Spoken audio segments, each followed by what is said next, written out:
Welcome to the latest edition of Food Systems Podcast, produced by the Forum for the Future of Agriculture. I'm Mark Titterington, and today I'm talking to Janez Potočnik, former two-term European Commissioner, co-chair of the United Nations International Resources Panel, and of course, the chairman of the Forum for the Future of Agriculture. Janez, a very warm welcome to you. Good day, Mark. I'd like to start, if I can, Janez, by looking back at the end of last year, which obviously saw two crucial international meetings, COP27, which took place in Egypt, and COP15 in Montreal, as important, perhaps even more so. Both of those meetings in different ways were of critical importance to the mitigation of climate change and reversing the loss of biodiversity. I'd be interested in what your takeaways were from those meetings and the extent to which you think either or both of them rose to the challenges that we face. Indeed, extremely important meetings. I would dare to say one more successful than the other, but both very important in our collective fight against the climate change and biodiversity loss. As you know, Mark, the major success of the COP27 in Egypt was considered to be the loss and damage. This is actually not very seriously contributing to limiting warming, but if you want the positive side of that kind of agreement, which I see, is that it's actually the first time an acknowledgement of the high-income countries of the responsibility for the situation in which we are, and I do firmly believe that this is creating a good base from which we could better address now the questions which would focus on the core issues related to the warming itself. I see three main problems which are linked to the climate convention.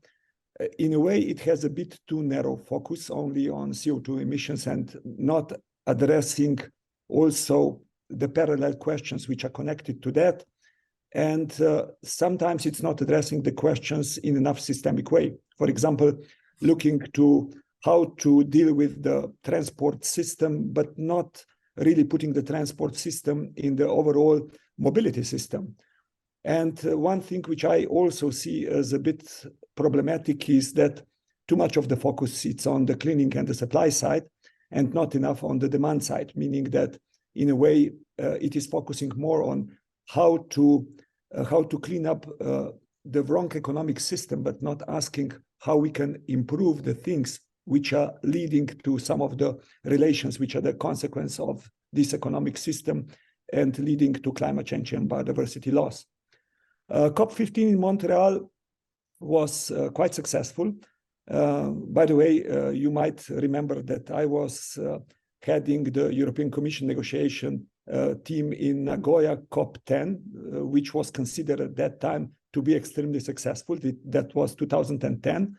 We have at that time adopted Aichi targets. The not very good news is that more or less majority of those targets were not met 10 years after.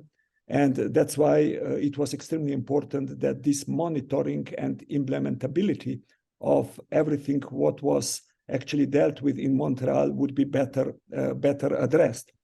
Montreal had some important agreements, in particular on financial and on target side.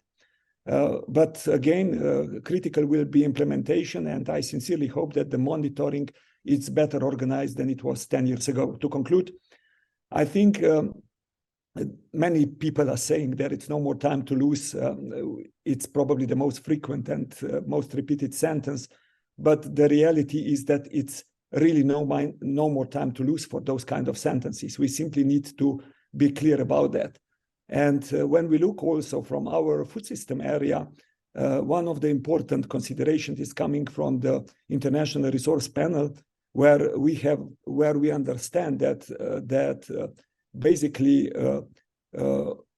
majority of the consequences of the land-related biodiversity loss are connected to the extraction and processing of biomass, which to a large extent points the finger to food systems, forestry, fisheries, and I think we have an important role in that respect. It is clear that high-income countries have more responsibility for the current situation. And it is also clear that the most important thing which we would now need to do is looking in the first place in the mirror and also addressing some of the questions which are connected to overproduction and overconsumption of natural resources. Janez, just a follow-up question on that. I mean, you talked about the perhaps narrow view of COP27, not including transport. You touched on the point of supply side concentration and not enough on the demand side. I just wonder, why do you think that we find it so difficult to have that holistic view, which at least to some commentators' argument is absolutely necessary if we're going to get the action that we need? It is difficult because it's more difficult part of the question, because putting in the center the question who is actually currently surpassing planetary boundaries would clearly point the finger onto high-income countries. And it would put in the center of our attention the questions about overproduction and overconsumption. For example, if you would talk only about how to clean the steel industry production, as important as that question, by the way, is, but not ask how much of that steel is actually used for underutilized cars or empty houses, you are simply not answering the whole question. And I think this second part of the question is, of course, more difficult. It's touching the very essence of the basics on which gross domestic product is actually based. And it's touching some of the questions which currently are not still equally represented in this quest against the climate change as the supply side questions. Mm. I mean, linked to that then, as we start 2023, given what you've just said, to what extent are you optimistic or indeed pessimistic that we can collectively rise to the challenges that we face, take on the difficult questions, whether that's in relation to climate change, biodiversity loss, or obviously as part of that, building a more resilient food and agriculture system? Yeah, I think one thing it's clear, there are many interesting and good developments, and there are many people in whatever levels with really good intentions and initiatives. What I'm afraid sometimes is that we use these good initiatives, these good examples as an excuse not to deal with the main system challenges and related questions, those we have addressed in the previous question. And I see that kind of development in governments, in business, among ordinary people. So we simply have to understand that it will be difficult to solve the riddle in which we are caught with only few of good examples, which could hardly be expandable on the global level. And that we need to go to the core of the drivers and pressures which are leading us in the direction where we currently are. And critical to that are, of course, market incentives, which are sent to producers and consumers. If, for example, we are asking consumers to behave responsibly, but at the same time, we are giving them the signal that if they, for example, buy a food which is produced more environmentally friendly and which is of a higher quality, that we have to pay much more, that it's in contradiction with everything I was taught as a student of the economy. So it's until these incentives are as they are, it's rather hard to be optimistic. And the reason for that is that somehow we are not yet ready to look into the mirror and ask the difficult questions related to overproduction and overconsumption in high-income countries, and and adding this to the cleaning of the production side. It's also interesting if we are looking to the 10 major risks which were just recently published at World Economic Forum. They do a kind of distinction between those which we are facing in 10 years optic and those in the 2 years perspective. And in the 2 years perspective, that are quite different than in the 10 years perspective. But in the 10 years perspective, practically all the risks are related to environment. They are related to climate, to biodiversity, all those things which we know that it's important that we address already now. So for me, it would be critical that while we save or solve the questions which are related to the shorter perspective, that these solutions are actually already in mind with how we simultaneously address also the longer term risks. I think that the lessons learned last year through the COVID war, terrible war, which we are facing, the hottest summers, are more than clear that the change is imminent, that we are very fragile, and that strengthening our resilience all across the board, it's basically the best way how to handle all those major challenges which we are facing. But Mark, on a personal level, I will always remain an optimist because, as you know, optimists live longer and also better. This is absolutely true, Janez, for sure. I'll ask you in a second actions that you'd like to see. You touched on some of them from consumers, but I just want to pick up on that point you made about short versus long term. Do you think that the war in Ukraine, the COVID pandemic, the extreme weather that we have experienced really across the Northern Hemisphere as well as in the Southern Hemisphere over the last 2 to 3 years, do you think that people are more aware of the fragility of the planet today than they have been at any point in the past? It's a kind of mixed feeling, because in a way this is exposing some of the immediate needs and questions which would need to be addressed. For example, in the context of the food prices or in the context of the energy provision. But at the same time, if we don't understand that these effects of the fragility to which we were already through many years exposed cannot be handled only by fixing those short-term challenges, then we simply don't understand what is the lesson which we can learn from all those developments.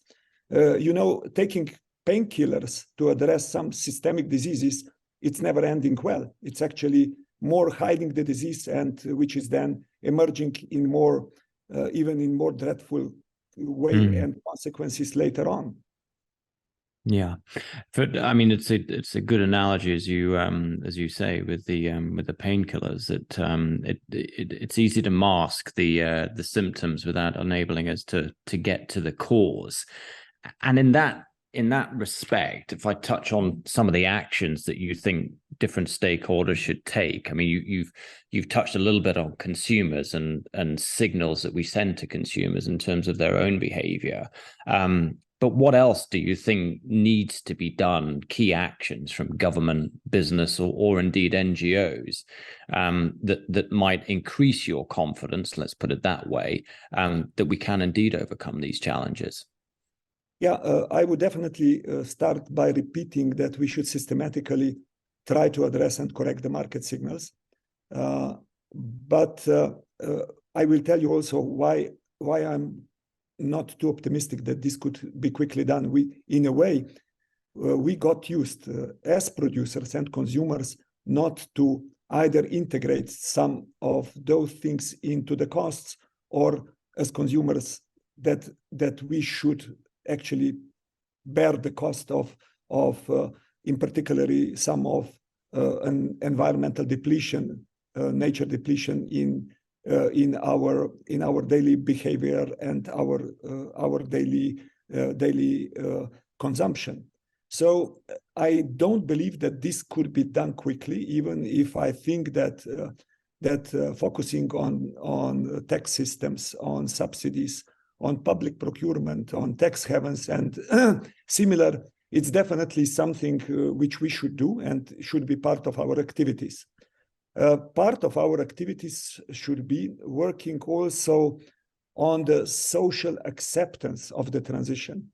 So on one hand, creating enough awareness, so buy-in, importance among the citizens, everybody, that improving those conditions, or improving the conditions for those in need who are already today living on the edge, it's critical for the acceptance of the transformation which we want to see in the direction of the sustainability, which means, in short, making our societies more equal. It's a kind of a precondition for the successful environmental related transition. And I think that both questions somehow need to go hand in hand. We have seen many of the examples where good intentions ended relatively bad because there was clearly no readiness and acceptance of some of the measures. So in that situation, what I do believe could be a kind of this bridge between this longer term activity and our activities could be actually more focusing on different kind of business models. The business models which would, in the first place, have in mind how to provide human needs with using less of natural resources. I will give you one example from the food system area. You can today selling pesticides to protect against the pests. It's actually pretty much still kind of prevailing way of dealing with the health of the plants. So imagine, in essence, anybody who is producing the pesticides is interested to produce them and sell them more because their profit is based on that. But imagine the situation that they would actually not sell the pesticides, but rather protection of the 1 hectare of land against the pests, which would, in a way, create two things. On one hand, it would incentivize producers to save the pesticides because they would become not their profit, but actually the base for their cost. But on the other hand, it would provide also the answers of how to address some of the major concerns which are linked to small farms, which are in particular prevailing in Europe, because small farmers many times don't have, on one hand, the funding that they can afford the high-tech solutions, nor they have the knowledge that they can apply them. So if those companies who are today selling the pesticides would actually provide them with a service, including the knowledge and address that question of funding, because at the end of the day, implicitly, the farmers would pay also for that, but not, of course, buying the very expensive equipment. This would be a nice way, which would, through the business model, already ensure that producers would somehow follow the same incentives as could be given through the market signals. At the end of the day, we have the documents like Farm to Fork and the last CBD 15 requirements, which are sending us in the direction that we should limit the use of the pesticides in the future. And with that, somehow the overall story would become consistent. So I think there are many things which we can do with which we could already in this, I would say, midterm transition period, create those bridges through which we would fundamentally do the core thing. And the core thing, it's basically how to meet human needs with using less resources and energy. I think related to that, Janez, if I can conclude on your thoughts on this question, that the forum, of course, its mission is to help to build a more resilient and sustainable food and agriculture system. Different partners and stakeholders that we engage, bringing them together to create new ideas, unlock innovation.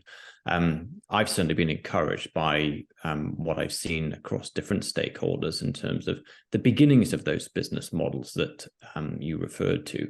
I think making food and agriculture quite an exciting space to work in. When you reflect on the role that the forum can play, we're now 15 years old. what would you expect the forum to be doing this year and beyond, to nurture this thinking and hopefully to stimulate some of those ideas about changing business models and acting in a different way? Yeah, as you have said, Mark, the role of FFA has always been, of the forum has always been to provide the floor for different options, to share, listen to the arguments of those which we agree with or disagree with. So I think in the recent years, we have done some major shifts from looking only to the agriculture more broadly to expanding that view to the overall food system, and also expanding the space in which we are actually trying to contribute with our solutions and debate from European to more global, in particular strengthened the cross-Atlantic collaboration. But as mentioned before, the beginning of our discussion, there is indeed no more time to lose. And what is currently needed is, I think, a shift from something which we address with our words to better implementation in practice. So in relation to policy proposals, as well as in relation to the real actual field activities. So I think we now have a unique structure of partners covering all the governance aspects, and a clearer commitment from such a combined voice would be, for me, quite an important step in the right direction. Some avenues where we could seek for alignment and commitment, for example, could be linked to the regenerative agriculture, to ensuring that the use of natural capital by the agri-food system is properly valued, accounted for, or work in direction of alignment, more this question which we have addressed previously, public and market-based incentives, or sharing knowledge, pursuing innovation in technology, practices that support both food, environmental security, move away from those who are not, maybe integrating the principles of fairness and sustainability into supply chain more deeply, and obviously also somehow informing the development of agri-food policies practically at all governance levels. So we should push each other inside and outside our forum to go further and to go faster. And we also need to continue with the focus on using our convening power to find solutions. So in short, what would be for me the most important is that the partners would be consistent with our joint understanding what forum stands for, a food system in line with sustainability needs on one hand, protecting nature, and providing a high quality, acceptable food for all. So consistent also when it comes to the implementation in relation to, I don't know, European Commission plans, Convention on Biological Diversity, on Convention on climate plans, and so on. And this would be, for me, a true test of our, on one hand, sincerity and honesty, but on the other hand, also the impact. It's the impact which we should do. That's very clear, Janez, and a clear call to action, I think, if I may say so. Janez, thank you very much indeed for joining us today. You've been listening to another edition of Food Systems Podcast with me, Mark Titterington. Join us again next time.